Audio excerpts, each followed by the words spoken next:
예, 오늘 갈라디아 말씀을 통하여서 이방인의 조상 아브라함이라는 제목으로 은혜를 좀 나누고자 합니다.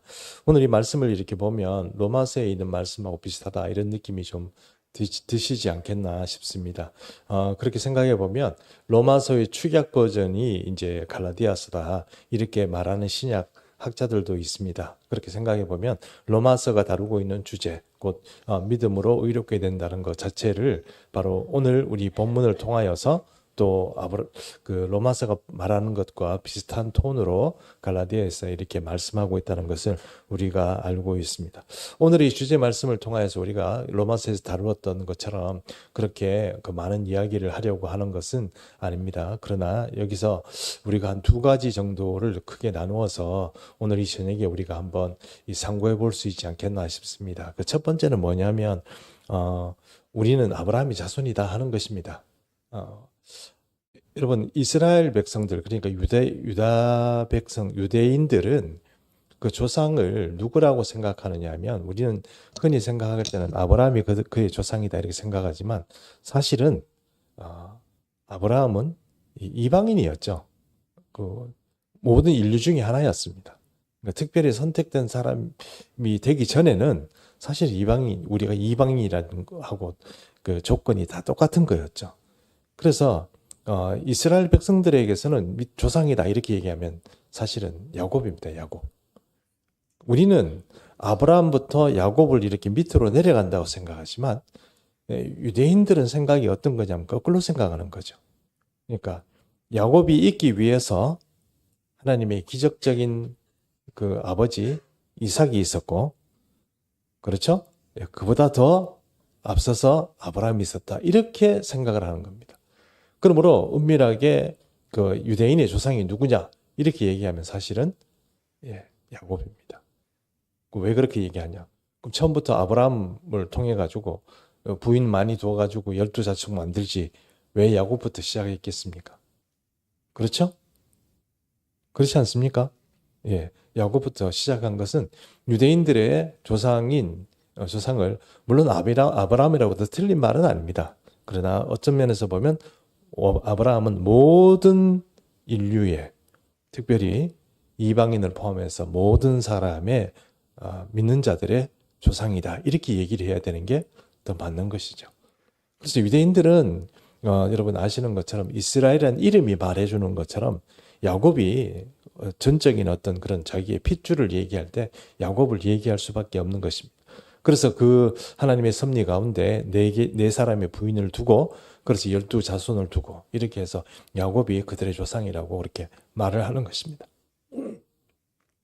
그러나 우리가 이제 우리 이방인의 입장에서 보면 야곱이 장자권을 가진 그런 어떤 사람이기 때문에 자손이다 이렇게 말하기보다는 우리에게는 어떤 사람이 우리 조상입니까? 아브라함이 조상입니다. 왜 그렇습니까? 똑같은 입장에서 이방인의 입장에서 아무것도 선택되지 않은 핏줄로서 아니면 그 계보를 통해서 민족으로서 혹은 그 족속으로서 어떤 은혜를 받는 것이 아니고 오직 믿음 하나로 시작할 수 있는 것 이것이 아브라함과 우리하고 똑같은 조건이기 때문에 그렇다는 것입니다. 그래서 하나님께서는 이 모든 인류 중에 처음 아브라함을 딱 택하시고 그 사람을 통해서 모든 후손들을 아브라함과 같은 복을 받게 하셨는데 그게 그 방편이 무엇이냐? 믿음이라는 거예요. 믿음. 믿으면 된다 하는 것이죠. 그래서 여러분 율법이라는 것이나 모세를 통해서 율법이 왔고 또 야곱을 통해서 그 족속이 시작되었습니다만 그럼에도 불구하고 모든 인류에게 하나님께서 주시는 어떤 그런 선교적인 지평은 사실 아브라함부터 시작된다 이렇게 봐도 상관이 없다는 것입니다. 그래서 오늘 갈라디아서도 마찬가지고 로마서도 마찬가지고 이 야곱을 얘기하기 전에 사도 바울은 누구를 얘기합니까? 아브라함의 믿음을 이야기하는 것입니다. 그러므로 우리도 사실 믿어서 그 아브라함의 복을 받는 것이고 아브라함도 마찬가지고 그러면 아브라함이 하나님을 어떻게 믿었느냐? 하나님께서 그 당시에 역사하시는 대로 믿었고 우리는 또 하나님께서 역사하신 대로 예수 그리스도를 믿음으로 하나님을 믿게 되는 그런 은혜를 우리에게 주셨다 하는 것입니다. 그래서 오늘 갈라디아서 3장 7절에서 8절 말씀을 한번 제가 보겠습니다. 그런즉 믿음으로 말미암은 자들은 아브라함의 자손인 것을 알지어다. 또 하나님이 이방을 믿음으로 말미암아 의로 정하실 것을 성경이 미리 알고 먼저 아브라함에게 복음을 전하되 이랬습니다. 아브라함이 먼저 복음을 전했는데 아브라함이 복음을 전하는 게 뭐 때문에 그러냐? 성경에 따르면 그 사람 때문에 모든 이방인들이 너로 말미암아 복을 받게 하기 위해서 그렇다라고 성경이 미리 이렇게 얘기를 했다는 겁니다. 그래서 그런 면에서 보면 창세기 12장 1절에 아브라함에게 하나님께서 약속하시고 그를 콜링하실 때 그 조건들을 보면 모든 민족, 그러니까 모든 사람의 근본이 되고 복이 되도록 그를 콜링했다 이렇게 얘기했습니다. 그래서 아브라함을 통하여서 물론 장자권이 이렇게 나오기는 하지만 그럼에도 불구하고 아브라함이 또 모든 믿는 자들의 조상이 된다는 것, 그것은 창세기로부터 말씀을 미리 약속을 하셨다 하는 것을 지금 사도 바울은 이야기를 하고 있는 것입니다. 그래서 갈라디아서 3장 9절에 그러므로 믿음으로 말미암은 자는 믿음이 있는 아브라함과 함께 복을 받았느니라 이랬습니다. 우리가 복을 받는 것이죠. 왜 복을 받습니까? 믿어서 복을 받습니다. 그런 약속이 어디에 있습니까? 아브라함에게 있는 것이죠. 그러니까 아브라함에게 있었던 그 복이 우리에게도 온다 하는 것입니다. 그런 복이 우리에게 왔다 하는 것입니다. 그러므로 믿음의 조상인 아브라함처럼 우리도 복을 받을 것이다 하는 것을 우리가 좀 이해할 수 있는 것입니다. 예수 그리스도의 복음이 믿음으로 말미암아 우리가 아브라함이 복을 누리는 것처럼 우리도 복을 누린다 하는 것이 갈라디아서의 첫 번째 오늘 우리가 본문을 통해서 알 수 있는 사실입니다. 두 번째는요. 저주 아래 있는 자가 이제 율법 아래 있는 자라는 그런 말씀입니다. 갈라디아서 3장 10절인데요. 이 3장 10절 말씀은 우리가 한번 같이 읽었으면 좋겠습니다. 3장 10절요. 시작. 무릇 율법의 행위에 속한 자들은 저주 아래에 있는 기록된 바 누구든지 율법책에 기록한 대로 물은 이를 항상 행하지 아니하는 자는 저주 아래에 있는 자라 하였습니다. 자, 이게 참 우리가 항상 로마서도 마찬가지고 갈라디아서의 말씀도 마찬가지지만 왜 율법 아래에 있는 게 저주가 되느냐 하는 이야기를 이게 좀 명확하게 우리가 좀 이해할 필요가 있을 것 같습니다. 여러분, 율법이 저주입니까? 율법이 저주는 아니죠.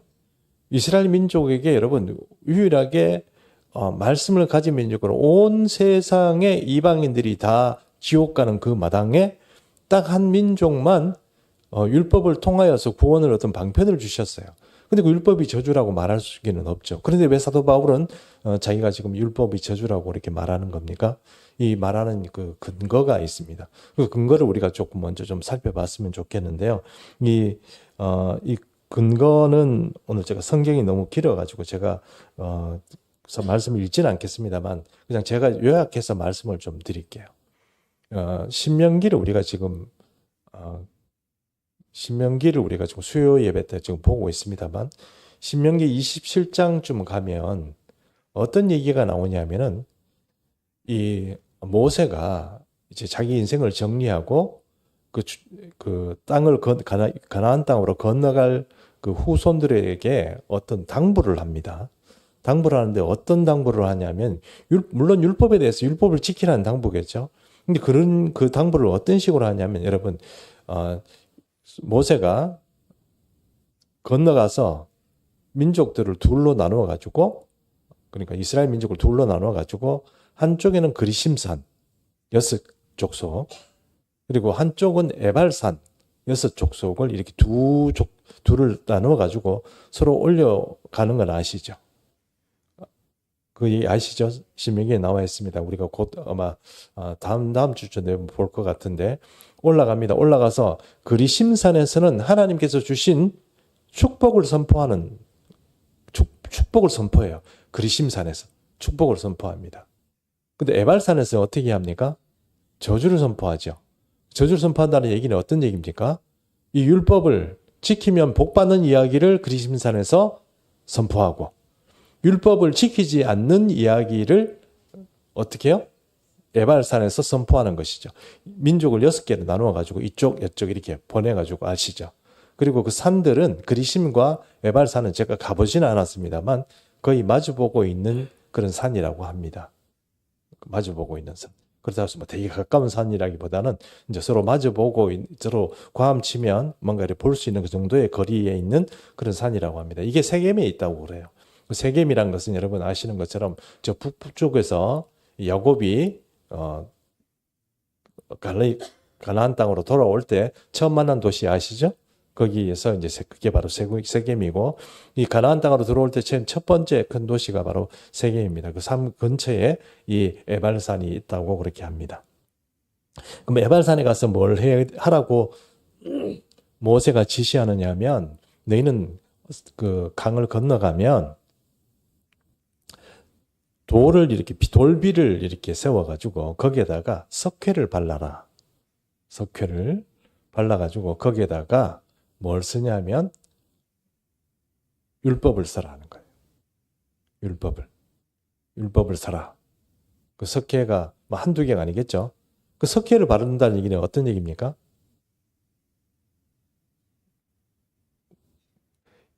돌비에다 다 쓸 수 없으니까 이해하시죠? 우리가 요즘처럼 이렇게 비석을 세울 때 비석을 세워가지고 거기다 이렇게 다 이렇게 안에 이렇게 음각을 새기잖아요. 그 새기는 것처럼 못 새기잖아요. 그리고 그런 그 기술이나 이런 것들이 발달이 안 돼 있으니까 율법을 새기는데 어떻게 새기느냐.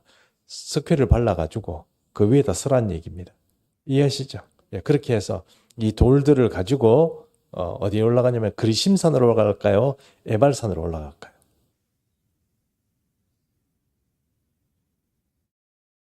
이 율법을 가지고 그리심산에 가면 이 율법이 축복이 될 것이고 에발산에 들고 올라가면 어떻게 됩니까?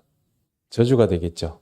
자, 모세는 이 율법의 돌비들을 어디에다가 가져가라고 얘기했을까요?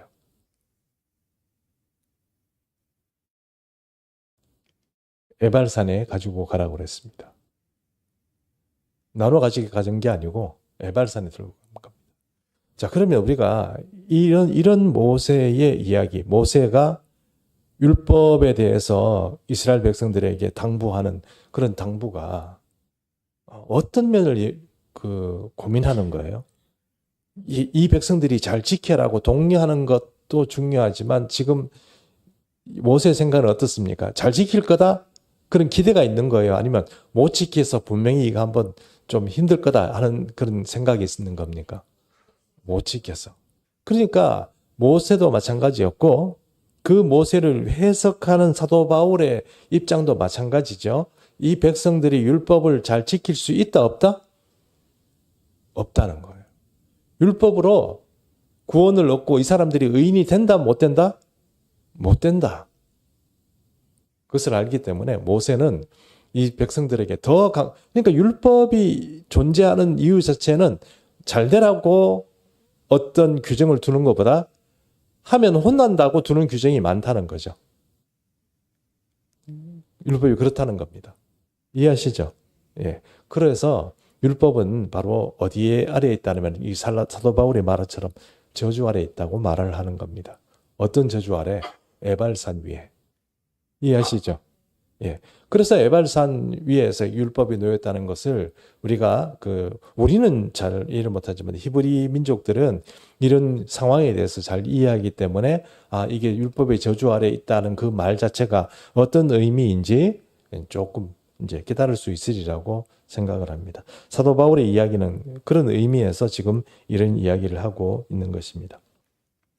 그렇죠? 예, 그래서 이 에발산 위에 놓여 있는 그런 율법처럼 율법을 지킨다는 그 민족 자체는 축복의 민족이라고 말할 수 있지만 우선 봐서는 그 율법을 지킨다는 것 자체가 사도 바울이 방금 말하고 있는 것처럼 율법을 온전히 지킬 수 있는 사람은 아무도 없죠. 결국은 그것이 어떻게 됩니까? 저주가 되는 것이죠. 왜 저주가 됩니까? 그 율법으로는 구원을 얻을 수 없기 때문에 그렇습니다.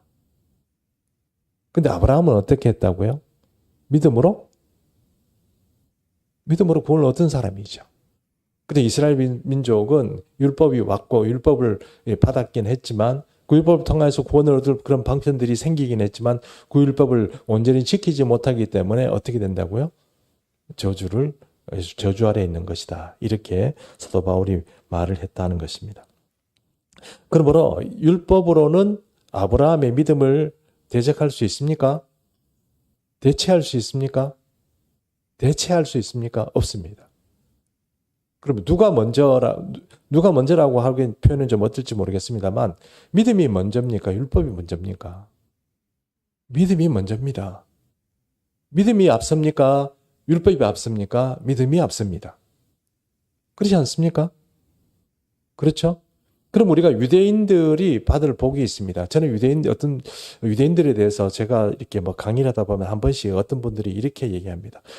우리가 왜 이방인으로 유대인으로 태어날 복이 있었으면 좋았겠다. 뭐 이런 얘기를 하시는 분이 계신데 전혀 그렇지 않습니다, 여러분. 아브라함의 복을 받는 것은 누구라고요? 믿음으로 복을 받는 사람. 그 사람이지 유대인이기 때문에 복 받는다 이런 게 얘기를 하는 게 아닙니다. 물론 여러분 유대인이 복을 안 받는다는 뜻은 아닙니다. 그러니까 이방인보다 유대인들이 앞선 것은 확실합니다. 왜냐하면 하나님께로서 봐서는 유대인들이 첫사랑이기 때문에 그렇습니다. 첫사랑은 뭐 어쩔 수가 없습니다. 그래서 뭐 여러분 첫사랑이 있습니까? 오늘 중요하지 않기 때문에 그 얘기를 하지 않도록 하겠습니다. 첫사랑이죠. 첫사랑이 있으면 첫사랑이 좀 중요하죠. 첫사랑이 애틋하고 뭐 그런 게 있지 않겠습니까? 그래서 이 자식을 낳아도요. 첫 번째 자식이 가장 부모들에서 봐서는 어때요? 예, 그게 뭐 제일 좀 이렇게 좀 정이 가고 그렇습니다. 우리 집에는 잘 모르겠는데 하여튼 보통 보면은 좀 그런 것 같습니다.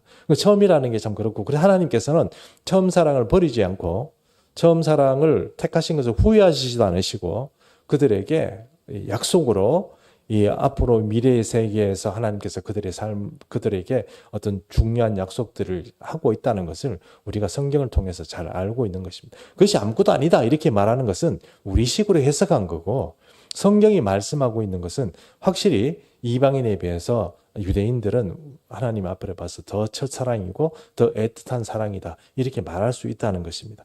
그러므로 오늘도 마찬가지고 우리가 믿음의 사람을 건드리는 것을 하나님께서 믿음의 사람을 누가 악한 자들이나 세상에 건드리는 걸 별로 좋아하지 않듯이 이스라엘도 마찬가지입니다. 이스라엘에 대해서 어떤 나라들이 공격하거나 괴롭히는 것을 하나님은 별로 좋아하지 않습니다. 그것은 내 자식을 아무리 잘못되었다고 하더라도 내 자식을 내가 나무라는 거는 괜찮은데 남이 몽둥이 들고 두드러기 패는 거는 용서하지 못하죠. 아무리 그 사람이 선한 의도고 도덕을 세우는 일이라고 하고 바른 일이라고 하더라도 그건 내가 용납 못하는 일입니다. 똑같습니다. 하나님에 있어서는 처음 사랑이고 그렇기 때문에 이 이스라엘에 대한 사랑이 각별하고 또 지금 이 세상에서 돌아가는 이 역사 속에서 돌아가는 여러 가지 혼란한 지금 상황에서도 하나님은 확실히 믿음의 눈으로 보면 하나님께서 이스라엘을 편들고 있다는 것은 우리가 잘 알고 있습니다. 역사를 잘 보면 우리가 이해할 수 있습니다. 주변에 있는 강대국들이 다 전쟁을 안 하는 게 아닙니다. 서로 전쟁을 하고 서로 공격을 하고 이렇게 하는데 그럼에도 불구하고 이스라엘이 생존하는 것을 보면 그 주변에 있는 강대국들에 비해서 또 막강한 세력들을 가지고 있고 무기를 가지고 있음에도 불구하고 이스라엘을 하나 없애지 못하고 오히려 전쟁할 때마다 조금씩 야금야금 옛날 고토들을 회복하는 것을 보면 확실히 하나님께서 힘을 되어주지 않으시면 그게 이제 불가능하다 하는 것입니다. 자, 이것을 통해서 믿음의 조상 아브라함 이야기, 율법 이야기를 조금 정리할 수 있을 것입니다. 자, 그 다음에 이제 오늘의 우리가 좀 더 깊이 생각해 봐야 될 문제다. 이렇게 깊이 생각해야 될 문제라기보다는 우리가 오늘 좀 은혜 받았으면 하는 문제는 예수님의 죽으심으로 저주를 받았다는 그것을 통해서 우리가 좀 생각해 봐야 될 문제들을 좀 짚어보려고 합니다. 갈라디아서 3장 13절인데요. 우리 권사님 좀 읽어 주시겠어요? 그리스도께서 우리를 위하여 저주를 받은 바 되사 율법의 저주에서 우리를 속량하셨으니 기록된 바 나무에 달린 자마다 저주 아래에 있는 자라 하였습니다. 자, 우리는 십자가가, 그리고 사순절 지금 우리 지나고 있습니다만, 십자가가 우리에게 소망입니다. 또, 은혜의 방편이죠. 십자가를 생각하고, 또 십자가의 어떤 그것들이 뭐 희망이고 소망이다. 이렇게 해도 우리에게는 뭐 진배가 없습니다. 그러나, 유대인들이 볼 때는 십자가가 어떤 의미입니까? 저주입니다. 저주입니다. 그 저주가 어디에 있느냐? 신명기의 말씀을 제가 한번 가져왔는데요. 제가 한번 읽어보겠습니다. 신명기 21장 22절에서 23절인데요.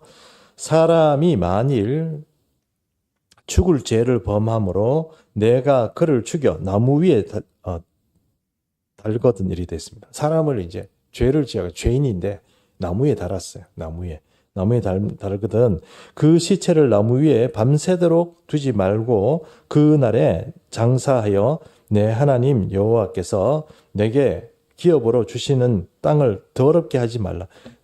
죄인이 나무에 달려 죽었어요. 그러면 옛날 중국도 마찬가지고, 그리고 이스라엘 땅에서도 마찬가지입니다. 이제 어떤 악한 원수를 쳐부수고 나면 나무에 달거나 안 그러면 성벽에 달아가지고 그것을 하루아침에 내리는 게 아니고 얼마나 좀 둡니다. 왜요?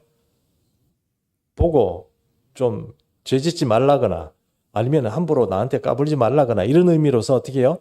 나무에 달죠. 혹은 성벽에 달아서 시체를 달아놓습니다. 그러니까 당분간 보도록 이렇게 놔두죠. 근데 성경에 지금 주님께서 말씀하신 신명기의 말씀, 그러니까 모세를 통하여서 말씀하실 때는 나무에 죄인이 달리거든. 그걸 밤새도록 놔두지 말고 어떻게 해요? 저녁에 내려가지고 처리를 하라는 거죠. 왜요? 그렇게 놔두면 그 저주받은 게 어떻게? 땅을 더럽히기 때문에 그렇다. 이 얘기 아닙니까? 그렇죠? 그럼 나무에 달린 자마다 어떻게? 저주를 받았다는 것입니다. 그러니까 이스라엘 백성들이 생각하기에는 아니 어떻게 메시아로 오신 분이 저주를 받았냐는 거예요. 그렇잖아요.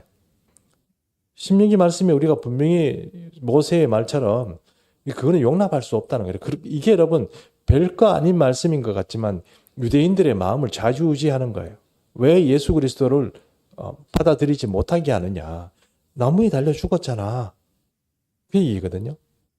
근데 여러분 사도 바울이 설명이 그렇습니다. 나무에 달린 것 저주가 뭐 때문에 그렇습니까? 그분이 저주를 받아야 우리가 사는 거잖아요.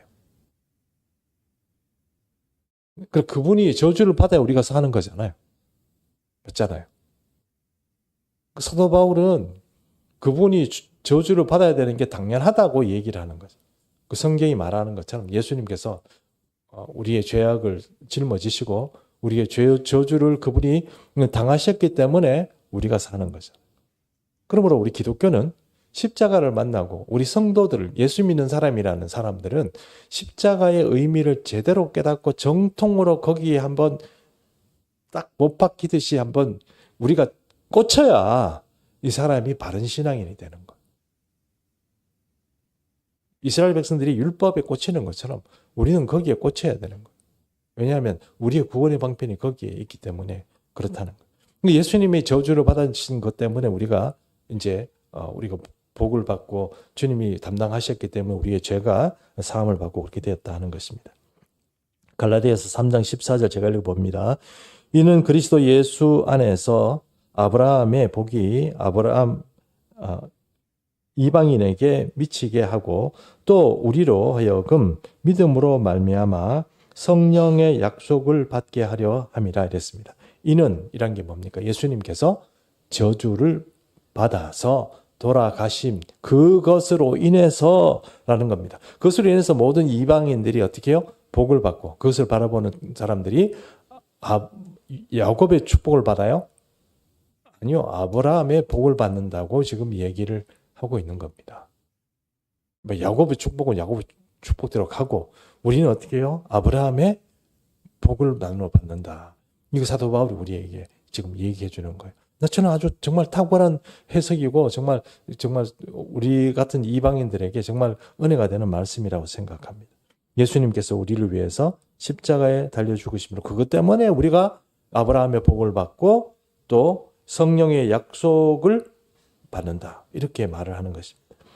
여러분 성령에 대해서는 우리가 더 이상 얘기할 필요가 없습니다. 이 세상에 살아가는데 정말 두고 보니 성령의 약속보다 성령의 은혜보다 더 좋은 게 없습니다. 우리가 이 세상을 살아가면서 하나님의 복을 받아서 이 세상에서 출세할 수 있습니다. 돈을 많이 벌 수도 있습니다. 우리 자녀가 서울대 갈 수도 있습니다. 서울대뿐만 아니라 하버드를 갈 수도 있습니다. 그뿐만 아니고 잘하면 우리 자녀들이 삼성전자의 사장까지는 좀 힘들 것 같고, 왜냐하면 사장은 자기 핏줄이니까 부회장 정도는 갈 수 있습니다. 현대자동차 회장은 안 됩니다. 회장은 그 속속들이 하기 때문에 사장까지 갈 수 있습니다. 뭐 때문에 그렇습니까? 아브라함의 복을 받아서라고 말할 것 같지만 사실 아브라함 복은 그거하고는 좀 틀립니다. 우리가 그런 복을 받을 수도 있습니다. 그러나 모든 그리스도인들이 그런 생각을 할지는 모르겠지만 실제로 우리에게 가장 중요한 복은 성령을 받는 겁니다. 이 성령을 받는 거예요. 성령이 내 속에 만족이 되지 않으면 여러분, 이 지금 갈급한 목마른 사슴이 시냇물 찾기에 갈급하듯이 내 영혼이 갈급해야 돼요. 아, 이거 원래 이렇게 사는 거구나. 이렇게 생각하시면 여러분 그거 오산이에요. 성령이 우리 속에 들어오셔서 성령은 여러분 살아있는 존재이기 때문에 제가 성령이 우리 속에 살아있으면 분명히 어떤 현상이 일어날 거라 하는 것을 말씀드릴 수 있으면 그것은 성령은 우리에게 말씀하십니다. 야, 이쪽으로 가면 안 돼. 사람이 말하듯이 우리에게 지시하시고 우리를 인도하시는 분이 성령입니다. 우리에게 어떤 어려운 문제가 있을 때 상의를 하면 그것을 상담해 주시는 분도 성령이십니다. 그게 성령입니다, 여러분. 그러니까 내가 내 마음대로 생각하면서 내가 어느 정도 내가 뭐 이렇게 계산하고 고민하고 걱정하고 뭐 기도 조금 하고 이렇게 얼버무려서 이렇게 만들어내는 어떤 결론들, 그것들이 성령의 충만한 가운데 있는 거라고 생각하면 그 여러분 조금 오산입니다. 저는 여러분이 영적인 분별력을 가지고 지각을 가지고 성령이 깊이 있는 그런 삶을 살아가는데 좀 여러분이 인생을 다 투자해야 된다고 생각합니다. 지금 나가서 내가 돈 좀 벌고 뭐 조금 좋은 거 입고 좋은 거 마시고 좋은 데 여행 다니고 뭐 좋은 차 몰고 다니고 좋은 거주지를 가지고 뭐 남들이 보기에 좀 좋은 어떤 지위를 누리고 이게 아니에요. 그게 아니고 성령의 충만함 가운데 살아가는 거예요. 여러분 성령의 충만함 가면은 세상살이가 시시해서 그런 것들 눈에 안 들어옵니다. 솔직히 말하면. 근데 그게 그런 게 없으니까 성령 은혜 가운데서 그런 게 없으니까 세상의 것들이 더 좋아 보이고 막 그렇잖아요. 그것은 그냥 덤으로 얻어지는 거예요. 보너스 같은 거예요. 그래서 여러분 성경이 예수님께서 분명히 우리에게 말씀하잖아요. 너희는 먼저 그의 나라와 그 일을 구하라. 그럼 이 모든 것을 너희에게 더하시리라. 이렇게 말씀하셨잖아요. 그러니까 하나님 나라와 그 약속에 있는 성령, 이런 모든 것들이 사실은 우리가 즉 궁극적으로 가져야 되고 소유해야 되는 것이고 그 안에 살아야 되는 것입니다. 그게 아니고 다른 것들을 우리가 자꾸 추구하고 살아가면 잘못하면 우리는 착각하고 돈 좀 벌고 뭔가 조금 일이 잘 되면 우리는 복을 받고 내가 신앙생활 잘하는구나 그렇게 착각하기 쉬운데 그게 좀 오산이라 하는 것입니다. 그러면 이 종말의 시간에 점점 더 우리는 성령의 어떤 그런 은혜들이 우리에게 필요합니다. 그러므로 여러분 우리 요즘에 저는 자녀들이 상당히 불행하다고 생각합니다. 특별히 교회 다니는 아이들 조금 불행하다고 생각합니다. 왜 어떤 면에서 불행하냐? 얘들이 성령 받을 기회가 별로 없어요. 그러니 여러분 교회에서 잘 크고 착하고 잘 컸는데 얘들이 성장을 했는데 무기력해지는 거예요. 왜 무기력해지냐면 그 속에 성령이 없기 때문에 그래요. 성령의 파워가 없어요. 성령의 파워가 없으면 하나님 나라에 권세가 없고 권능이 없는 거예요. 그럼 여러분 우리도 우리 자녀를 위해서 부지런히 기도할 때 뭐 잘 되게 해주십시오. 대학교 좋은 데 가게 해주십시오. 이게 문제가 아닙니다. 성령이 문제예요. 성령이 없으면 지금 어떤 우리 자녀가 어떤 모습이든 지금 봐서는 별로 가능성 없는 얘기예요. 그건 언제든지 세상의 풍조에 따라서 그 아이들은 돌변할 수도 있고 그리스도를 배반할 수도 있습니다. 근데 성령이 들어오면 그때부터는 내가 할 수 없는 하늘나라의 시민으로서 하늘의 조력을 받으면서 살기 때문에 내가 아무 손댈 일도 없어요. 걔의 인생은 지가 숟가락을 쥐고 나와가지고 내가 어릴 때 좀 밥 좀 먹인 거 이외에는 나머지는 다 하나님이 하실 정도입니다. 그렇지, 성령을 받게 하는 것 좀 더 중요합니다. 그 예수님의 십자가에 못 박힘으로 인해 가지고 그런 은혜가, 그 믿음이 우리에게 와서 우리가 아브라함의 복을 누리면 아브라함의 복으로 인해서 누리는 게 뭐라고 얘기합니까? 성령의 약속이라고 그러잖아요. 성령이 딴 약속을 합니까? 그렇지 않죠. 그러므로 성령을 주시겠다고 얘기하시고, 이거는 참 중요하고, 예수님께서도 제 아들에게 말씀하실 때 너희가 너희 그렇게 밤낮 부르짖는 자에게, 누가복음 18장에서 이 불의한 재판관하고 얘기를 하시면서 그 마지막 부분에 예수님께서 뭐라고 말씀하십니까? 밤낮 부르짖는 자에게 성령을 주시지 않겠느냐, 이렇게 말씀하셨어요. 뭐 우리가 부르짖는 게 내가 뭘 잘되기 위해서, 우리 자녀를 위해서, 뭐 나라를 위해서 다 중요하지만 가장 중요한 그 궁극적인 목표는 성령입니다. 나를 다스리고 내가 어쩔 수 없는 이 모든 환경을 다스릴 수 있는 그런 힘을 바로 성령으로부터 공급되는 것입니다. 그러면 오늘 우리가 삶을 살아가는데 이 저주는 우리 주님께서 십자가에 달리심으로 다 가져가셨어요. 주님이 십자가의 저주를 받으신 것은 뭐 때문에 저주를 받으셨습니까? 우리 때문에 받으셨는데, 우리가 어떤 면에서 우리가 살아가다 보면 좀 힘들고 어려울 때마다 어떤 생각을 하냐면 운명론적으로 생각해요. 운명적으로 생각한다는 얘기는 뭡니까? 점쟁이나 또 아니면 점치는 사람들, 아니면 무당 같은 사람들, 그런 사람 찾아가서 내 앞길이 어떻게 되겠습니까? 하고 물어보는 거하고 똑같아요. 왜요? 이 저주에서 벗어나고 싶으니까 그들에게 물어보고 싶고 내 미래가 궁금한 거예요. 그런데 성경이 우리에게 말씀하시는 건 궁금할 필요가 없는 거예요. 왜요? 우리에게는 성령의 약속, 주님이 저주를 다 감당하셨기 때문에 내가 저주받을 필요가 없는 거예요. 그러므로 내가 지금 처해 있는 어떤 현실 때문에 내가 괴로워. 뭐 금전적인 문제, 관계의 문제, 또 어떤 또 여러 가지 놓여 있는 삶의 어떤 여러 가지 문제들 때문에 내 괴로워.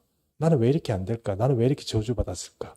나는 이 저주의 여기에서 내가 어떻게 벗어날까? 이 고민이 말이 된다는 거예요. 그러나 여러분, 이 사실을 믿으십시오. 안 되면 이 말씀 붙잡고 주님 앞에 승부수를 내십시오. 약속은 이렇게 해놓고 왜 나한테는 그렇게 이루어지지 않냐고 승부수를 내야 되는 거죠.